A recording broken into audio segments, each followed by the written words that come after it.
Kalamullah qadimun, dahulu, azaliyun, dari dahulu. Bila sautin wala harfin wala taqdimin wala ta'khirin, tidak dengan suara, tidak dengan huruf.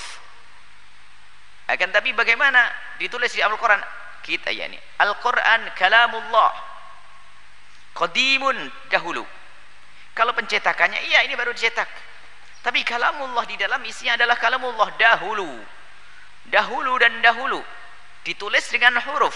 Tapi kalam Allah bila sautin wala harfin wala taqdimin wala ta'khirin, kalam Allah itu adalah tidak pakai suara, tidak pakai huruf, tidak ada mana yang didahulukan, tidak ada mana yang akhir, karena kalam Allah adalah qadim. Nah, akidah Ahlussunnah gampang sekali, mudah.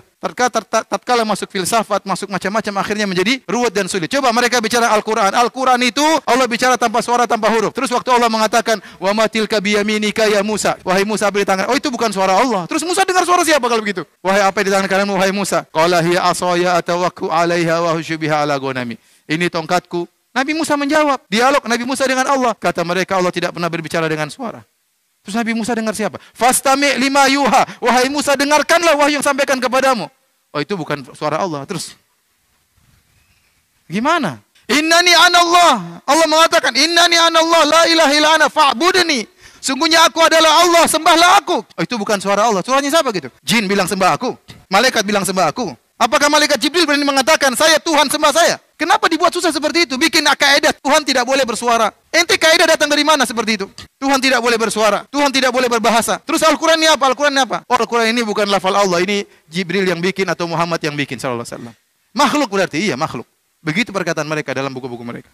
Terus sekarang kita dikatakan sesat oleh mereka. Subhanallah. Jadi akhi, kita menghadapi saudara-saudara kita yang punya paham seperti itu, ini tugas berat bagi kita untuk memahamkan kepada mereka. Cuma saya ingin antum yakin bahwasanya akidah ini akidah yang benar, akidah yang ada sanadnya sampai kepada salafus saleh, akidah bersama Al-Quran dan Sunnah, akidah yang mudah, tidak susah-susah, mudah sekali, insya Allah gampang akidah Ahlussunnah. Kenapa kita buat sulit-sulit begini? Karena kita ingin bantah orang-orang yang menyimpang.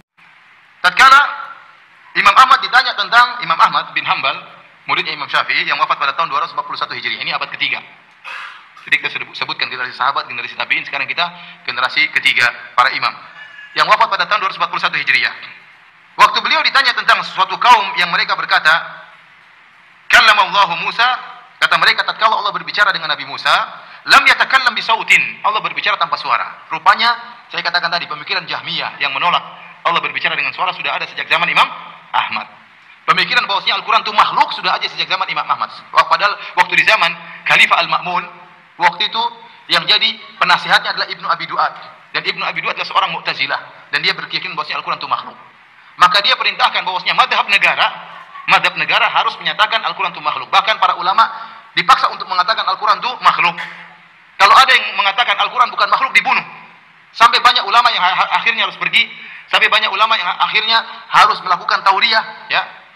Sampai ada yang mengatakan, tatkala ditanya Al-Quran itu makhluk atau bukan? Kata dia, Taurat, Zabur, Injil, Quran makhluk, maksudnya jarinya makhluk. Karena kalau dia mengatakan bukan makhluk, dia dibunuh.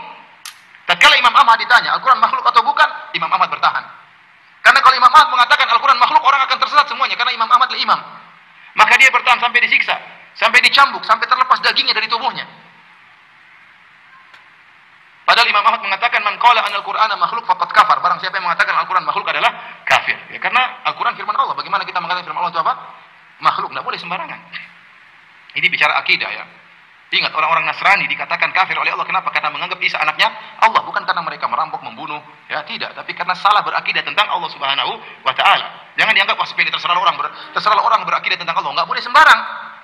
Buktinya orang Nasara dikafirkan oleh Allah bukan karena mereka kurang ajar, tidak, bukan karena mereka membunuh, memperkosa, tidak, tapi karena mereka salah berkeyakinan tentang Nabi Isa. Kata mereka Isa adalah anak Allah dan Allah murka. Allah murka dalam Al-Quran dalam banyak ayat. Tapi perhatian Allah Subhanahu wa Ta'ala, meskipun demikian Imam Ahmad tetap bertahan. Kemudian dicambuk, disiksa sampai 3 khalifah. Ganti khalifah berikutnya disiksa, ganti khalifah berikutnya disiksa.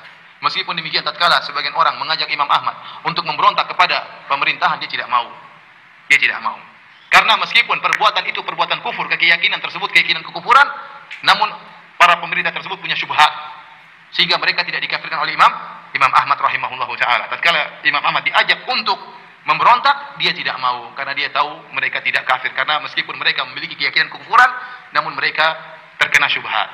Mereka terkena syubhat dari dai-dai yang menyimpang. Padahal yang disiksa adalah Imam Ahmad rahimahullahu taala. Disiksa, dipenjara, dan macam-macamnya. Intinya Imam Ahmad ditanya tentang akidah orang-orang Mu'tazilah atau Jahmiyah yang menyatakan lamma kallama Allahu Musa lam yatakallam bisautin. Tatkala Allah berbicara dengan Nabi Musa, Allah berbicara tanpa suara. Maka Imam Ahmad berkata, "Bala, inna rabbaka takallama bisautin." Justru sebaliknya kata Imam Ahmad, sungguhnya Rabbmu berbicara dengan suara. Hadil ahaditsu narwiha kama ja'at. Kami telah meriwayatkan hadis-hadis yang menjelaskan Allah berbicara dengan suara yang bisa didengar. Adapun yang mengatakan Allah berbicara tanpa suara ini menyimpang ya. Imam Ahmad bantah mereka.